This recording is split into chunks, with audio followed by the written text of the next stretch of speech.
1918. Casi 4 años de fieros combates culminaron en un asalto de los alemanes. Los británicos y franceses se enfrentaban a la derrota. Entonces, a mediados de año, los aliados contraatacaron. El equilibrio de fuerzas en las trincheras se rompió de repente. Los cañones callaron. Todos nos quedamos quietos, nos miramos unos a otros, porque de repente nos dimos cuenta de que no teníamos objetivos, no teníamos nada que hacer. Para los aliados fue el año más duro de la guerra. Después de la masacre, queda la esperanza de que esos millones de hombres no hayan muerto en vano. Nos volvimos locos. Abrieron las puertas y todo el mundo bajó a tierra y bailamos por las calles con los heridos y las chicas.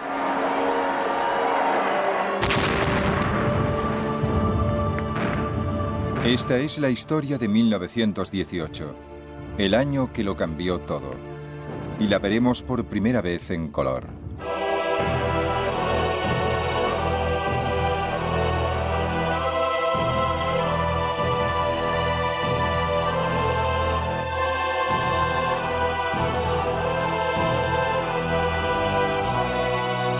Primera Guerra Mundial en color. Victoria y desesperación.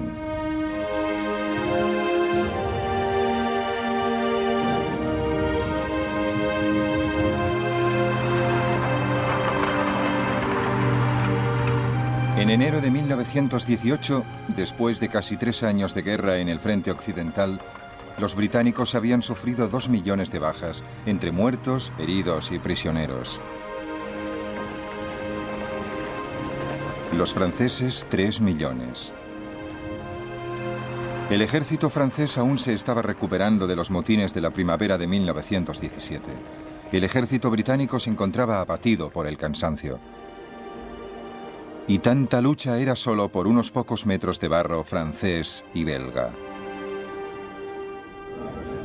El primer ministro británico, David Lloyd George, creyendo que sus generales habían malgastado vidas en Passchendaele a finales de 1917, se negó a enviar más refuerzos. Tanto en el frente como en el país, la noche de fin de año de 1917 fue muy triste. ¿Cuándo terminará esta horrible pesadilla? El país está agotado. La gente ya no habla de guerra. ¿Cuándo podremos volver a llevar nuestras propias vidas? ¿Volveremos a hacerlo? Pero para Alemania, el año nuevo traía esperanzas de ganar la guerra.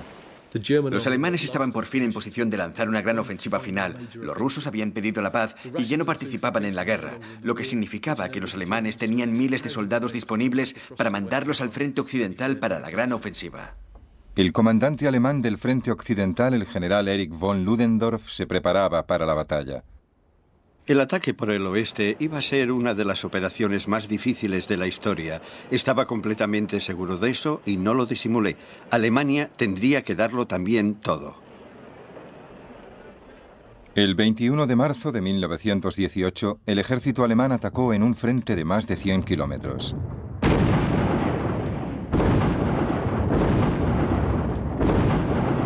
La ofensiva se conoció como Ofensiva Ludendorff y fue el mayor ataque que se haya visto jamás con armamento moderno. 6.500 cañones y 500 morteros dispararon simultáneamente por todo el frente. Winston Churchill, que había vuelto al gobierno como ministro de municiones, visitaba el cuartel general del ejército en Francia. Igual que un pianista recorre el teclado desde los agudos a los graves, en menos de 1 minuto se levantó la salva de cañonazos más tremenda que haya visto nunca.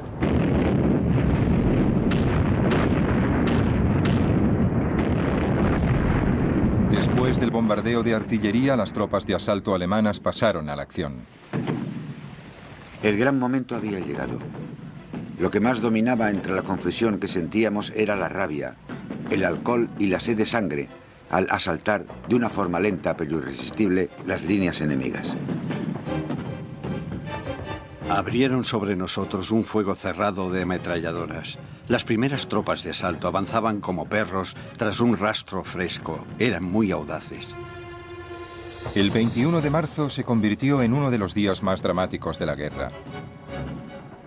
Los soldados alemanes quedaron sorprendidos. Aquello parecía una gran victoria. Lo que no nos atrevíamos a desear se convirtió en realidad. La artillería enemiga quedó silenciada, fuera de combate, con un tremendo golpe. Salimos de la trinchera y vimos maravillados la columna de fuego que dominaba las líneas inglesas y las nubes de un rojo de sangre que flotaba sobre ellas.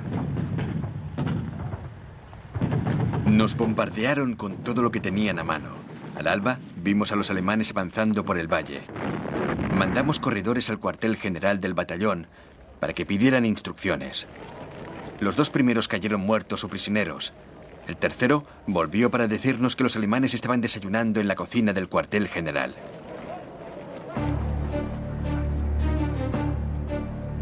En 15 días, el ejército alemán avanzó 35 kilómetros de un frente de 80.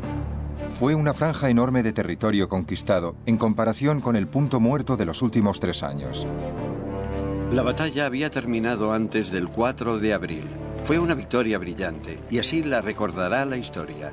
Lo que no habían logrado los ingleses y franceses lo habíamos conseguido nosotros en el 4º año de guerra. Ahora estamos pasando por el momento más crítico que hemos vivido. Los alemanes son muy buenos luchadores y tienen una organización fantástica que les apoya. Pero los alemanes no habían conseguido infligir al enemigo una derrota decisiva, y el comandante británico Sir Douglas Haig reunió a sus soldados con un solo grito. Muchos de nosotros estamos cansados. A los que lo están, les diré que la victoria siempre es para el bando que más resiste. No tenemos más remedio que luchar hasta el final.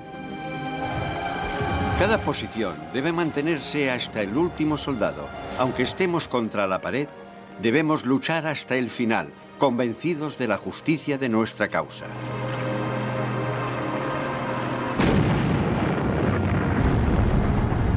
Ahora hemos visto la guerra en serio. Lo hemos pasado muy mal, pero aunque agotados, no nos damos por vencidos. Y los soldados están muy alegres.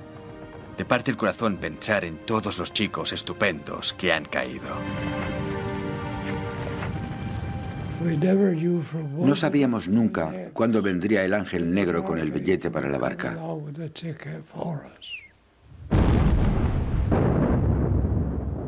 Oías una explosión y todo se llenaba de metralla. Una herida de metralla es mucho peor que una de bala. La metralla, si te da de lleno, te puede destrozar. Para los aliados fue el momento más crítico de toda la guerra. Los alemanes estaban a punto de abrirse paso y separar al ejército francés del británico. Y por eso, entre otras cosas, el general Foch, comandante francés, fue nombrado comandante en jefe de los aliados. Porque así, un solo comandante en jefe podía ordenar a los británicos y franceses que colaboraban y los alemanes no podrían dividir y vencer al separar los 2 ejércitos. Ludendorff puso los ojos en París, que estaba solo a 140 kilómetros. Si los alemanes conquistaban París, la victoria sería suya. El 26 de mayo, el ejército alemán renovó su ofensiva.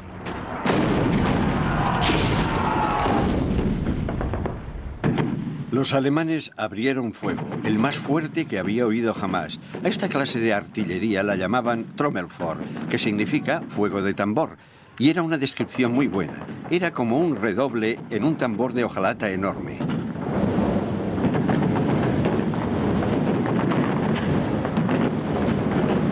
En 4 días, los alemanes avanzaron 50 kilómetros y llegaron al Marne. La capital francesa estaba a la vista. Pero la suerte empezaría a cambiar con rapidez. Los primeros 2 meses de la ofensiva Ludendorff habían causado más de 350.000 bajas aliadas entre muertos, heridos y prisioneros. Pero los alemanes habían sufrido casi otras tantas. Estaban muy dispersos, pero sus comandantes pedían un empujón más. En julio de 1918, el alto mando alemán aún conservaba cierto optimismo, pero eran muy conscientes de que se les terminaba el tiempo. Habían atacado 4 veces y no habían logrado derrotar definitivamente a los británicos y franceses. Los norteamericanos habían entrado en escena y los alemanes decidieron lanzar una última ofensiva sobre el río Marne. El 15 de julio atacaron 52 divisiones alemanas. Las defensas francesas estaban bien preparadas. Cuando llegaron las tropas de asalto alemanas, estaban fuera del alcance de la artillería de apoyo. Los tanques y la infantería aliada contraatacaron.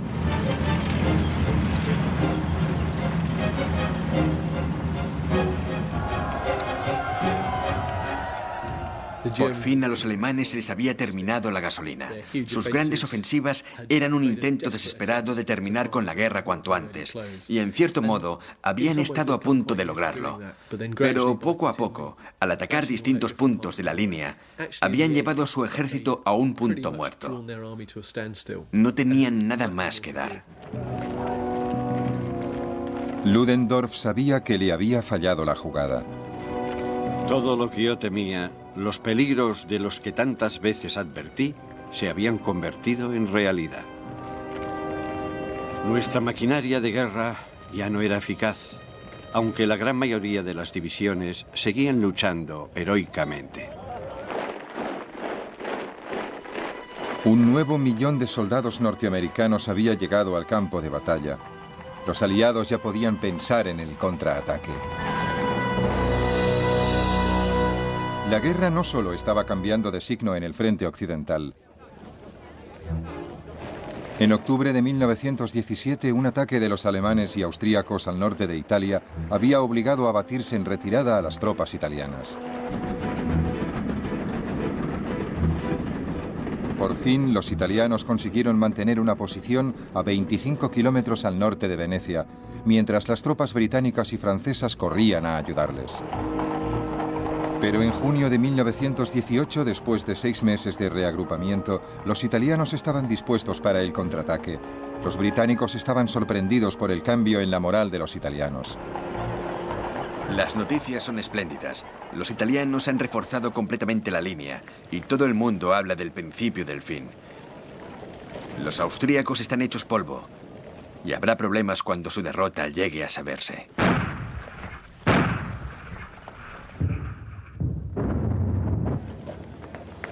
Todos supimos que Italia se había salvado y nos alegramos juntos. Pero no sabíamos que Austria y Hungría estaban condenadas y desaparecerían de la lista de grandes potencias. Pero la guerra tenía que ganarse en el frente occidental. A partir de ese momento, las tácticas aliadas se iban a combinar con el armamento y los recursos humanos para producir el mayor despliegue de fuerzas militares que haya visto el mundo. El 4 de julio de 1918, una división australiana dirigió un ataque a pequeña escala, pero demoledor. Fue una auténtica lección de cómo librar una batalla. La infantería avanzaba tras los tanques, apoyada por gran cantidad de artillería pesada y barreras de ametralladoras del cuerpo de ametralladoras. La aviación real también apoyó, soltando por primera vez bombas con paracaídas. Fue un éxito, sobre todo por el secreto con el que se desarrolló. Los alemanes no tenían ni idea de lo que iba a ocurrir y la sorpresa fue total y absoluta.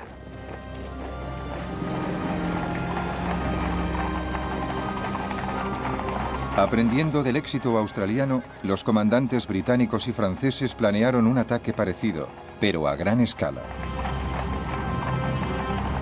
Los aliados concentraron una gran fuerza cerca de la ciudad de Amiens, con 530 tanques británicos y 70 franceses a la cabeza.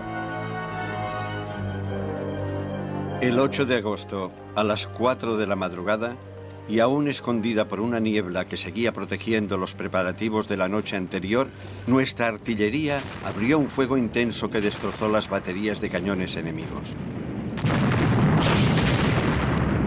El enemigo, sorprendido por la violencia y la rapidez del ataque, se replegó con gran confusión, abandonando gran cantidad de provisiones. Y de repente, con un gran rugido, más de 1000 cañones iniciaron su sinfonía. Al instante, todo el conjunto empezó a avanzar. Los soldados, las unidades, los vehículos, los tanques, barriéndolo todo sin piedad, de una forma irresistible.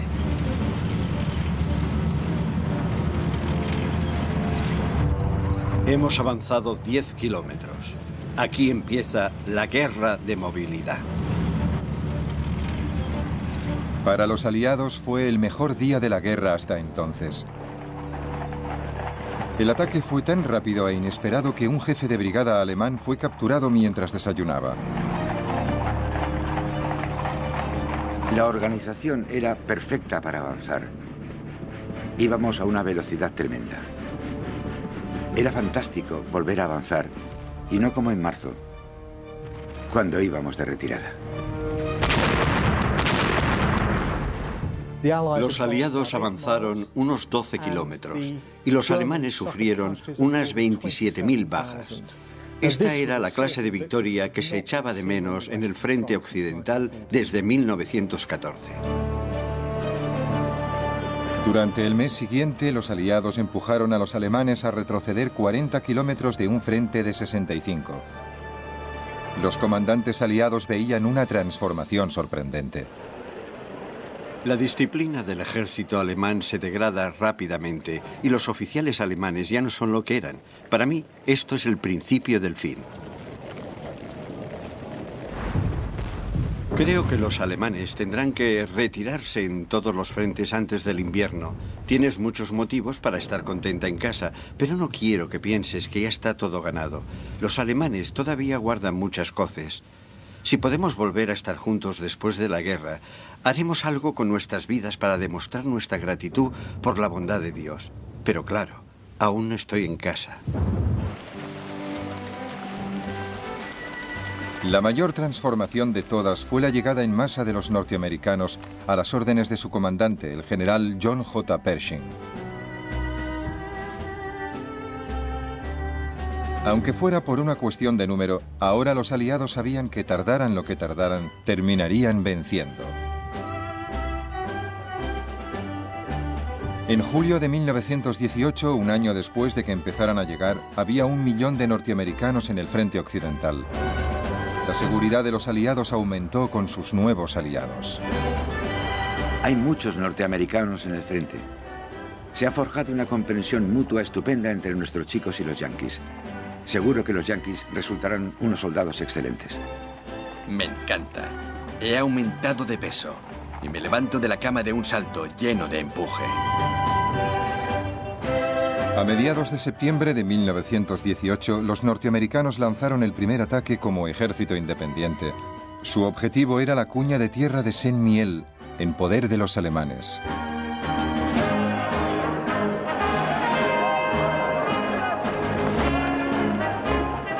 Fue una gran victoria. Pershing estaba entusiasmado. La toma de Saint-Mihiel fue más eficaz que cualquier otra operación de la guerra para reanimar a los aliados. Pocos días después de la batalla de Saint-Mihiel, una fuerza norteamericana se unió a las fuerzas británicas y francesas para lanzar un gran ataque a la posición clave de la retaguardia alemana, la línea Hindenburg. La línea Hindenburg era una posición defensiva extremadamente dura, formada por alambradas de espinos, de torretas de cemento. Si los alemanes iban a ser capaces de detener a los aliados, tendría que ser aquí. Para los soldados aliados normales, atacar la línea Hindenburg era una tarea imposible. Habíamos atacado el año anterior sin éxito. Ahora íbamos a intentarlo de nuevo, pero nadie pensaba que nos saliera mejor esta vez. Hasta los australianos decían que nos estábamos dando de cabeza contra una pared. La última semana de septiembre se reunieron 123 divisiones aliadas, 500.000 de soldados. El general Foch dio la orden final para la ofensiva que podía decidir la guerra. La naturaleza y la importancia de esta operación exige que cualquier pequeña victoria se refuerce sin la menor demora. La ruptura de una línea de resistencia debe explotarse sin interrupción hasta la máxima profundidad posible. Por eso hay que evitar paradas en el progreso de la acción.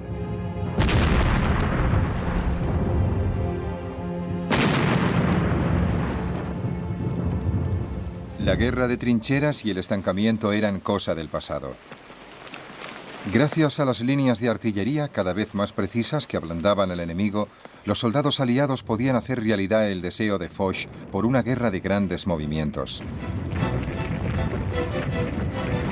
Recibimos inmediatamente la orden de atacar y nos lanzamos, aunque teníamos que arrastrar la ametralladora. Estábamos muy emocionados y había mucho ruido. Todo el rato pensábamos que nos tumbaría una bomba, pero no ocurrió. Atravesamos zanjas y alambres de espino con la ropa cada vez más mojada y rota.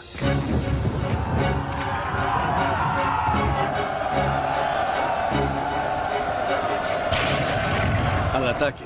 Avanzamos y apenas hemos recorrido 100 metros cuando el fuego de las ametralladoras barre la llanura. Las balas silban por todas partes. Logramos avanzar a pesar de todo. Tenemos que salir de esta zona. Si no, ni uno solo de nosotros volverá vivo. Estamos hechos un asco.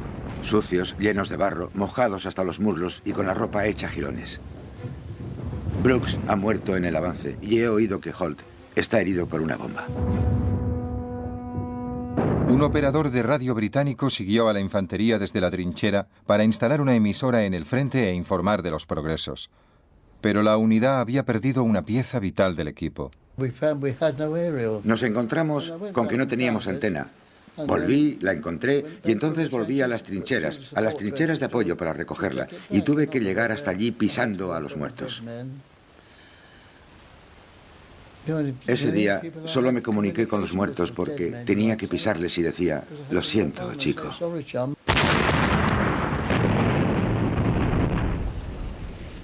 En 3 días, los aliados sufrieron miles de bajas. Pero el 29 de septiembre consiguieron romper la impenetrable línea Hindenburg. Las noticias de todos los frentes eran sencillamente estupendas. Al día siguiente teníamos que reunirnos. Sería la mayor batalla de la guerra y la mayor victoria. Los alemanes no tenían la más mínima posibilidad. Les atravesaremos igual que un cuchillo corta la mantequilla, decía el coronel. Comeremos la cena de Navidad en Berlín. Me convencieron. Había visto con mis propios ojos que la tarea resultaba imposible. Pero su entusiasmo era tan grande que me convenció. El ímpetu era general. Todos los ejércitos aliados atacaban por turnos. No se le podía dar al enemigo ni un momento de respiro. Había que acosarle continuamente hasta que la victoria estuviera en nuestras manos. La brecha en la línea Hindenburg fue un golpe psicológico tremendo para el ejército alemán.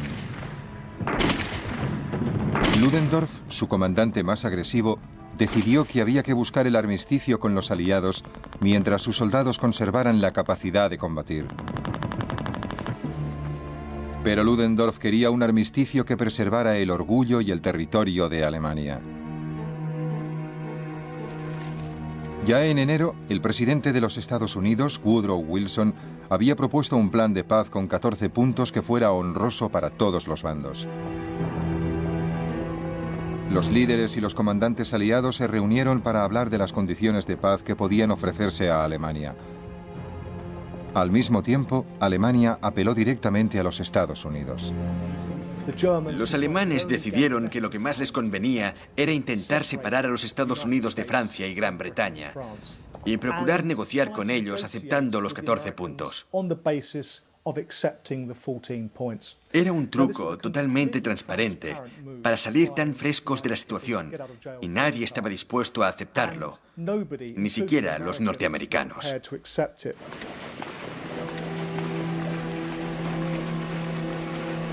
Los británicos y franceses exigían que se incluyera en el Tratado de Paz la abolición de la monarquía alemana. Para los tradicionalistas como Ludendorff, eso era una ofensa. El ejército alemán seguía dispuesto a luchar. Ludendorff había recuperado el valor y la esperanza del tratado de paz se rompió.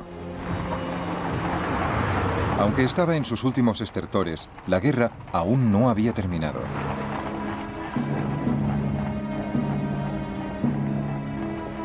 A mediados de octubre de 1918, una sensación de derrota se había extendido por el frente alemán. El bloqueo naval aliado había cortado casi todos los suministros de alimentos. Los barcos estaban anclados en el puerto. La gente se moría de hambre. En el frente, las raciones iban disminuyendo cada día. A pesar de la decisión del general Ludendorff de seguir luchando, otros comandantes alemanes sabían que todo había acabado.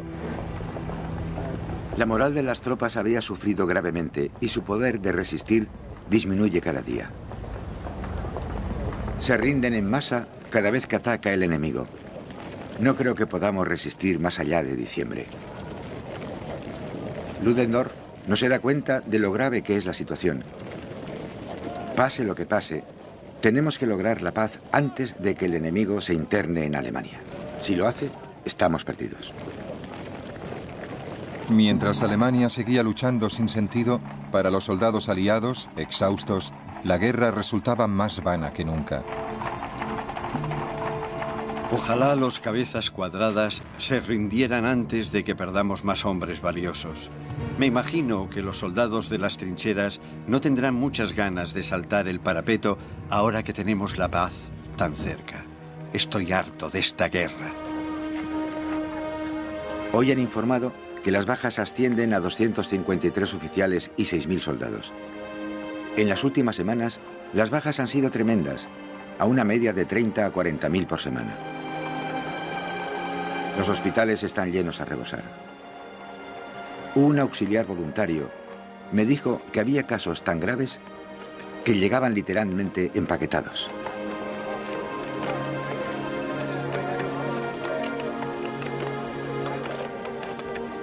Creo que podemos asegurar que no durará mucho.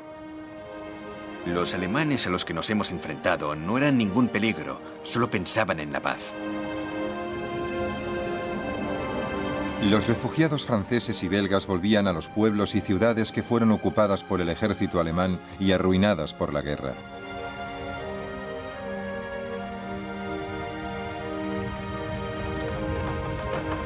A primeros de noviembre, muchos soldados alemanes podían ver la ruina en sus propias filas.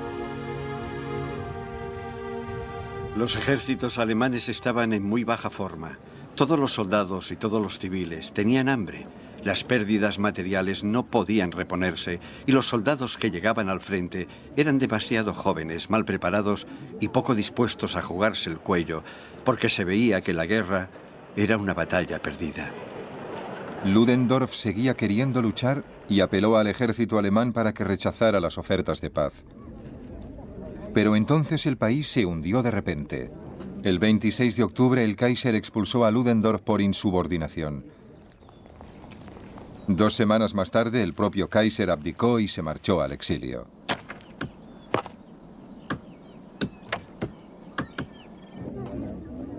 Los políticos alemanes que quedaron atrás supieron que tenían que someterse a los términos de los aliados.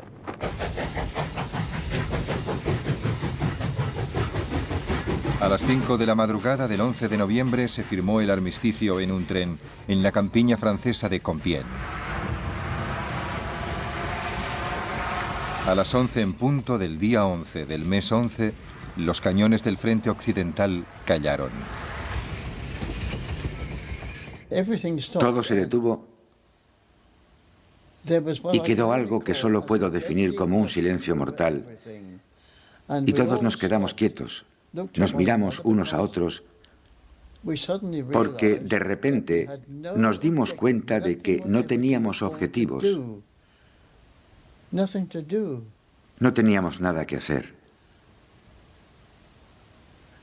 Era una sensación muy extraña.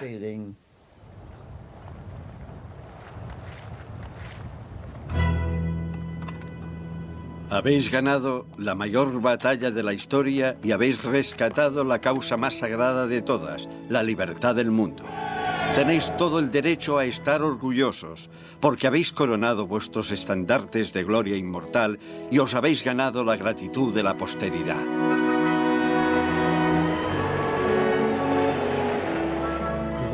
Nos volvimos locos, locos. Abrieron las compuertas y todo el mundo bajó a tierra. Y bailamos por las calles con los heridos y las chicas. Nos volvimos todos locos. Supongo que fue el día más memorable de la historia del mundo. Las calles se pusieron tan llenas que no se podía ni andar. Las multitudes vitoreaban a los soldados, las chicas iban a hombros de los soldados y los soldados a hombros de los civiles. Pronto devolveremos las mulas y volveremos a casa, donde podremos comer azúcar, dormir en camas, quitarnos los piojos, ver a nuestras familias y perseguir a las chicas.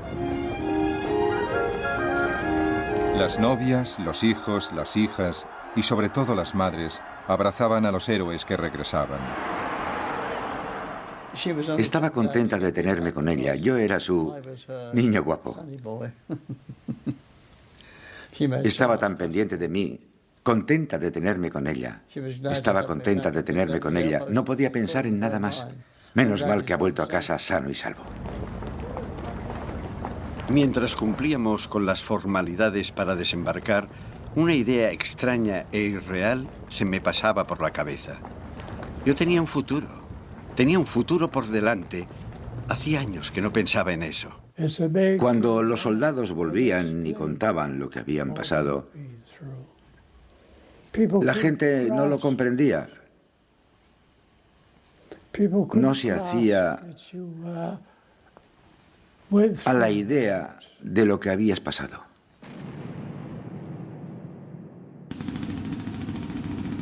Me alejé del ejército y cuanto más lo pensaba, más me alejaba. ¿Por qué dos civilizaciones tienen que ir y dispararse mutuamente? Es un asesinato. Si existe un Dios, ¿por qué no frenó al Kaiser y por qué no frenó a Hitler? ¿Por qué sacrificó todas esas vidas?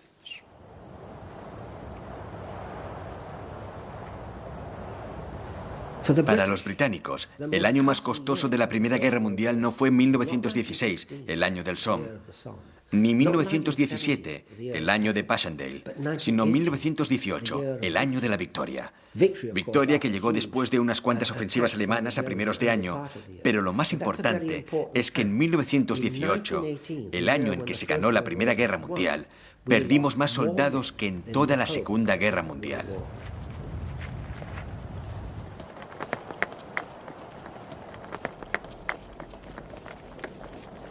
Pero por el momento todo era alivio y las ciudades francesas recibían con alegría a sus libertadores.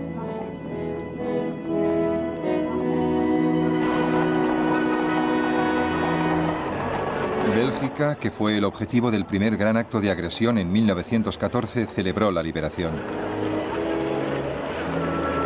Cuando volvió su rey, se encontró con una ruidosa celebración en Bruselas. El ejército alemán emprendió el camino de vuelta. Normalmente, el regreso a casa debería haber sido deprimente, pero la gran alegría y el alivio que sentíamos de que la guerra hubiera terminado por fin dominaban totalmente nuestras emociones. No sabíamos lo que nos esperaba en la vida civil, pero seguro que sería mucho más fácil. No tenía ningún miedo del futuro.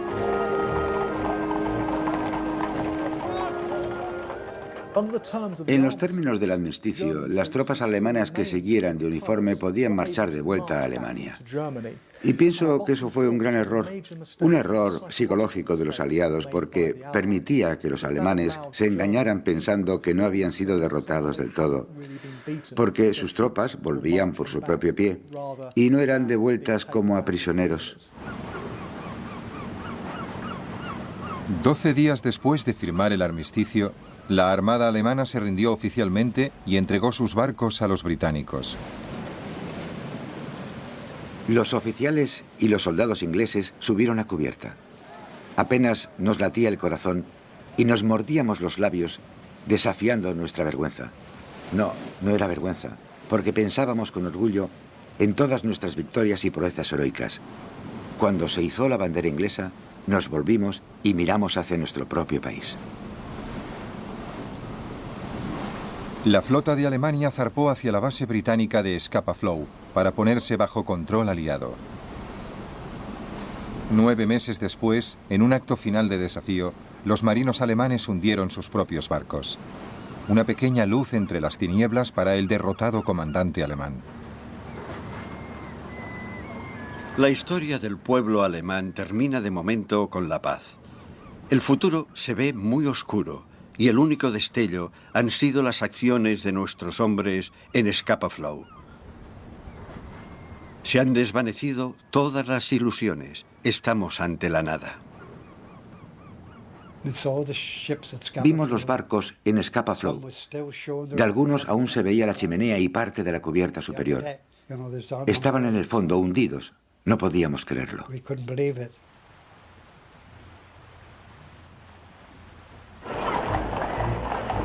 Las tropas aliadas cruzaron la frontera alemana para ocupar el Rin. Por fin hemos alcanzado nuestra ambición y la victoria ha quedado demostrada. El Rin alemán, está vigilado por tropas británicas y la bandera británica ondea sobre Colonia. El Kaiser no va a tomar la cena de Navidad en Londres, sino que nosotros la tomaremos en el corazón de Alemania. En enero de 1919, los delegados de las agotadas naciones europeas llegaron a París para una conferencia de paz. No fuimos a París para liquidar la guerra, sino para fundar un nuevo orden en Europa. Preparábamos no solo la paz, sino la paz eterna. Sentíamos como un halo de misión divina. Teníamos que estar atentos, ser formales, puros y ascéticos, porque nos proponíamos lograr cosas grandes, nobles y permanentes. Los primeros ministros británico y francés, David Lloyd George y Georges Clemenceau, y el presidente de los Estados Unidos, Woodrow Wilson, decidirían el futuro de Europa.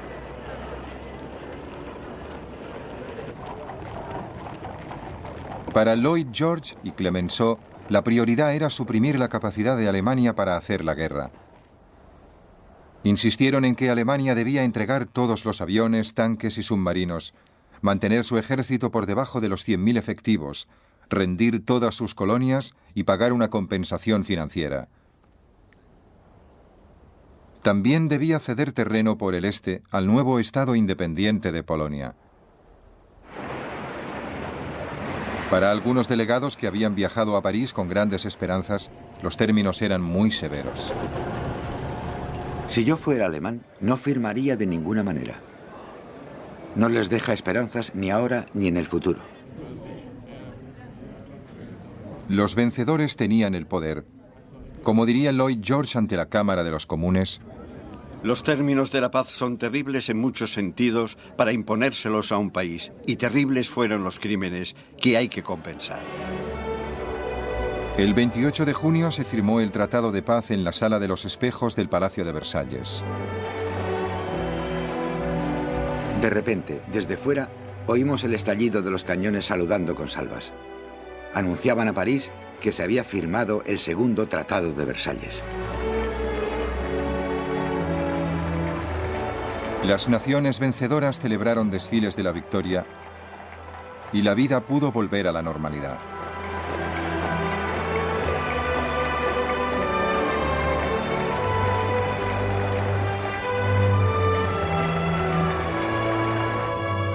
Pero el presidente Wilson tenía una ambición mayor. Un nuevo mundo que la guerra no volviera a destruir. Un mundo con un nuevo organismo internacional que salvaguardara la paz. La Liga de Naciones.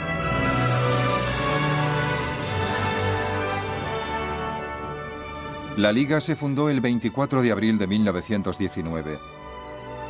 La primera vez que la propuso, Wilson dijo: es una garantía definitiva de paz. Es una garantía definitiva contra la agresión. Es una garantía definitiva contra todo lo que ha estado a punto de llevar a la ruina toda la estructura de la civilización.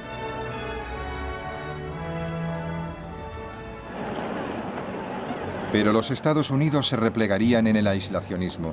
Las naciones europeas volverían a sus luchas intestinas y las esperanzas de Wilson se convertirían en humo.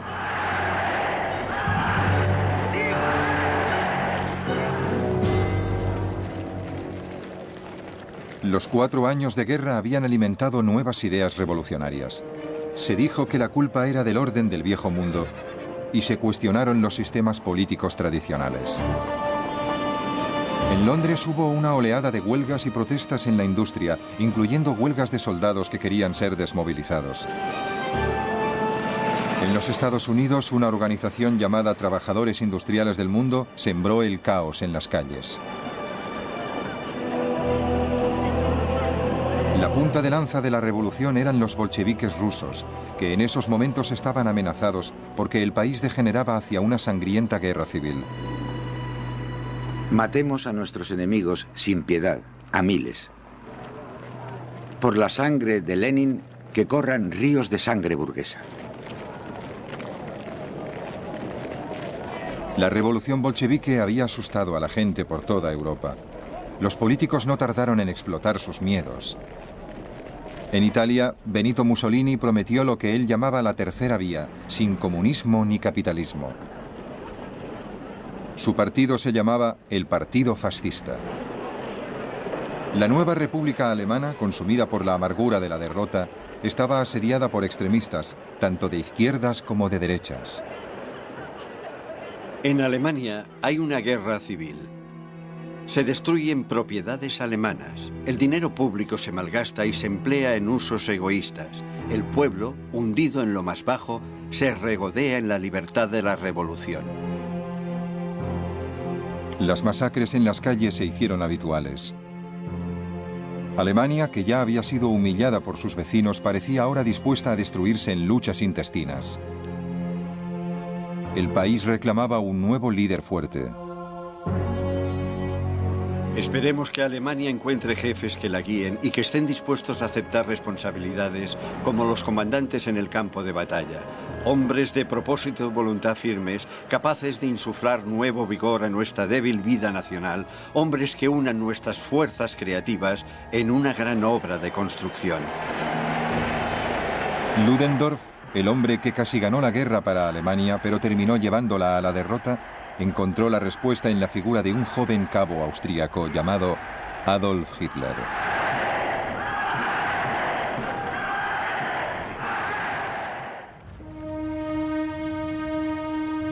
La Primera Guerra Mundial tenía que ser la guerra que acabaría con todas las guerras. En cambio, solo fue el primer acto de un cataclismo europeo que volvería a arder al cabo de solo 20 años. No envejecerán como hemos envejecido nosotros. La edad no les agotará, ni los años les condenarán. Cuando se ponga el sol y cuando salga, les recordaremos. Habremos resistido y habremos sufrido, y muchos hombres habrán sido masacrados. Ahora sus nombres están en la puerta de Menin. Miles de muertos que no tienen tumba conocida. Y muchas veces me pregunto si los sacrificios que hicimos valían la pena. Es decir, ¿nos han condenado los años? Aún hay guerras y aún se habla de guerras. ¿Valió la pena?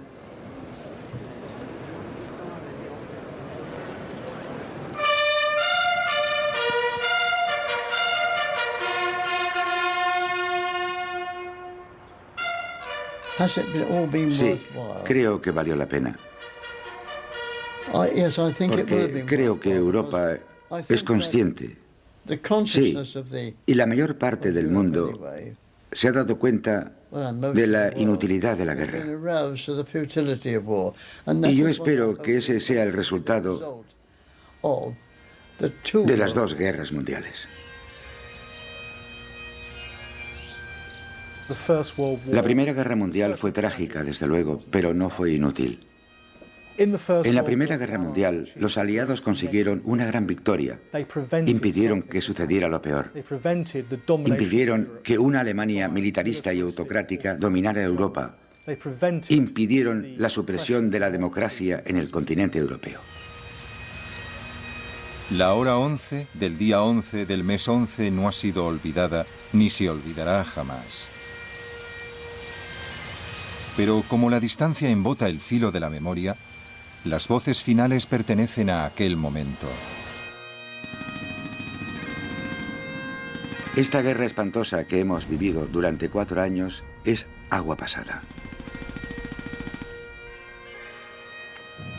No habrá más muchachos valientes asesinados por los alemanes o envenenados con gases, ni morirán de epidemia en las trincheras. Se acabaron las largas listas de bajas para que las familias y amigos las lean con el alma en vilo cada mañana. Se acabaron las atrocidades, por tierra y mar. No habrá más barcos de pasajeros torpedeados ni ataques aéreos. Se acabó para siempre. De momento parece increíble. Demasiado bueno para ser cierto.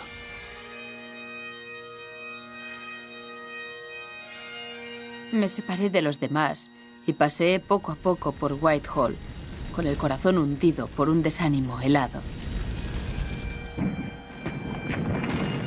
Todos mis amigos más íntimos se habían ido. No quedaba ni uno para compartir conmigo la altura y las profundidades de mis recuerdos.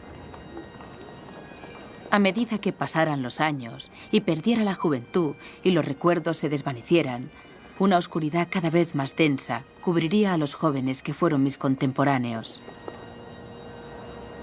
La guerra había terminado. Empezaba una nueva época.